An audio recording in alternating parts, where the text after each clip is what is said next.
Période qu'on appelle, bibliquement parlant, les angoisses de Jacob.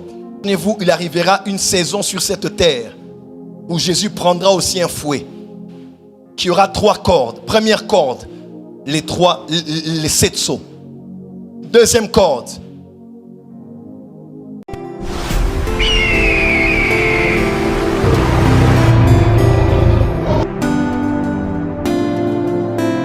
quand on dit que j'ai reçu Jésus, je suis sauvé. Tu es sauvé de quoi?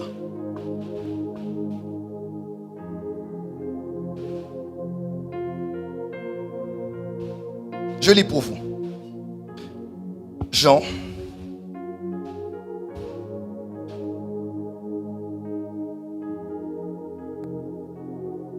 Je lis pour vous.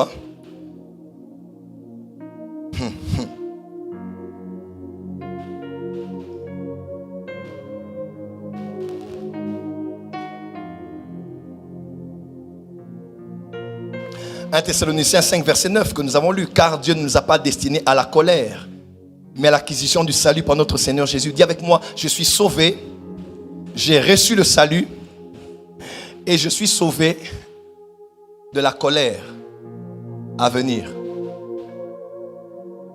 Je peux avancer? Jean.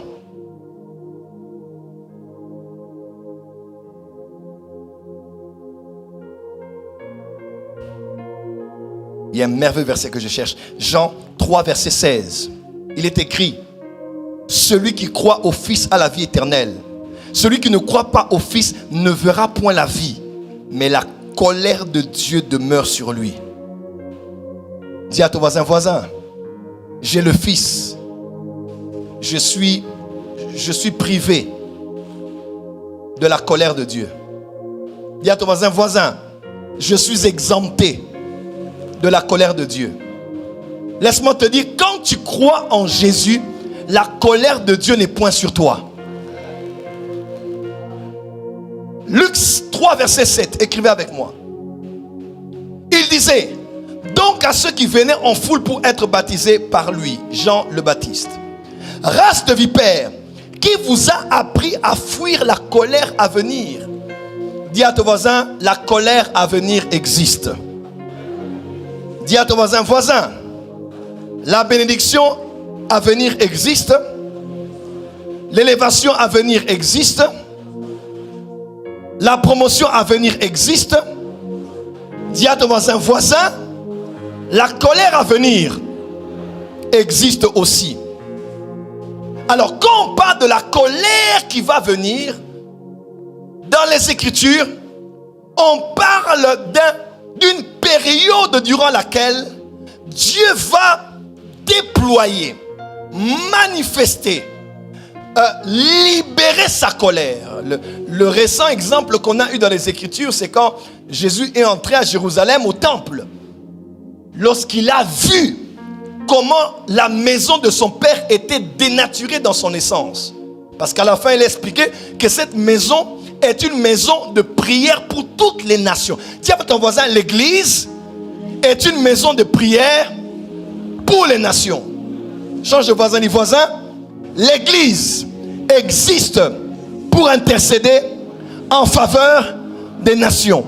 Et Jésus dit, vous en avez fait autre chose par son essence. Vous avez dénaturé le rôle de l'église. Et qu'est-ce qu'il dit? Il prend un fouet et chasse, il renverse les tables. Et Jésus était en colère ce jour-là. Imaginez-vous le Jésus que nous connaissons avoir été en colère pendant quelques minutes. Je ne sais pas combien de temps sa colère avait-elle duré.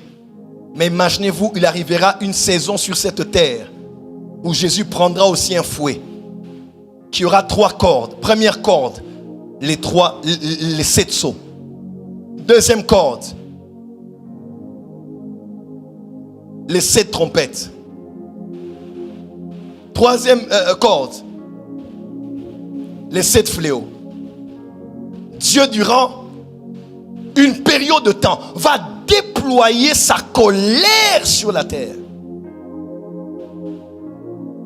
Et à cause de ce jour, à cause de cette période qui va arriver, il nous a envoyé son Fils pour nous épargner de ce temps durant lequel il va déployer sa colère sur la terre. Frères et sœurs de le Seigneur, nous ne sommes pas que sauvés pour être réconciliés avec Dieu. Nous ne sommes pas sauvés que parce que Dieu veut reconstituer une famille qui lui appartienne.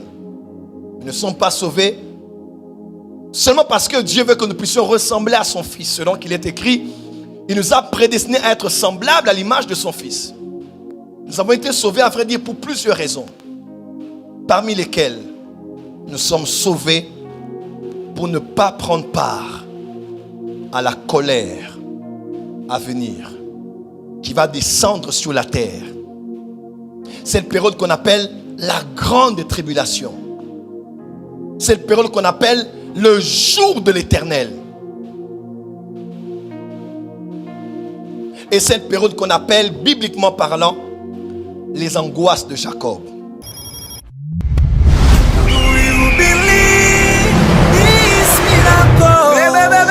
Supernatural dunamis power. Receive a miracle.